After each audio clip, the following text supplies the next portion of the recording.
Lost in the forest, the boy found something strange. Not far away there is actually a mysterious cave, and the mouth of the cave there is a man-made set of wooden planks blocking. To know that this is 500 kilometers away from the city, this may be the boy's only remaining chance of survival. He was careful to go in to check out the boy. Suddenly the boy found that there is a corner of a wooden box. At first, he found a matchbox, but the inside is already empty. Until inside there was found an iron fork, and this seemingly insignificant little piece of cutlery might bring him a few more days of survival. The boy thought back to the fish catching skills his father had taught him, and even after putting his head in the water, he still didn't have any luck, and looking at the small fish in front of him, the boy became irritated, and it was the 5th day that he had been lost in the forest. In these 5 days, the boy is almost starved to death. Just when the boy is desperate waiting for death, looking at the sunset shrouded by leaves, he gradually looked at his shirt, so he used his shirt as a fishing net, and sure enough, this method succeeded in catching a fish, and it looks like there is a very good chance that he will be able to wait for rescue. Then he found a flint in the cave, however, tried for half an hour but could never start a flame. Looking at the sun about to set, Jeff made a bold decision. Instead of starving in the wilderness, it would be better to give a challenge to the intestines. Jeff considered for a few seconds, so hungry that he still tore up the bite. Only this fish is not good to bite.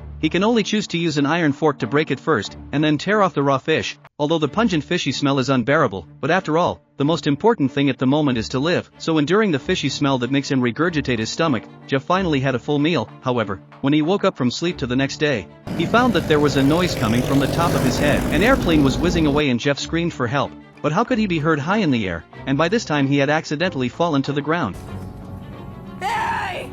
Куда ты улетаешь? Obviously there is no one to answer him, so he lay on the ground until late at night. But on the verge of despair, Jeff heard a sound of thunder in the forest. He looked up to the sky, does not seem to be lightning, until his eyes converge on the front only to find that an elk, an angelic animal, appeared in front of him. Jeff was stunned for a moment, but soon he lay down again, as if the animal was caring for him, turned into a quilt to protect him from the cold. The next day, Jeff woke up from sleep again. At this time he was faced with starvation. Jeff had no choice but to find a mushroom, but who knows if this will be poison. After eating, he finally began to look for the forest exit, but the footsteps have become heavier, perhaps because of eating poisonous mushrooms. Jeff's vision is exceptionally blurred, cannot tell where he is at the moment, but by relying on the strong desire to survive, Jeff has not collapsed, until his willpower was broken. In front of the eyes of the surprisingly appeared a bed.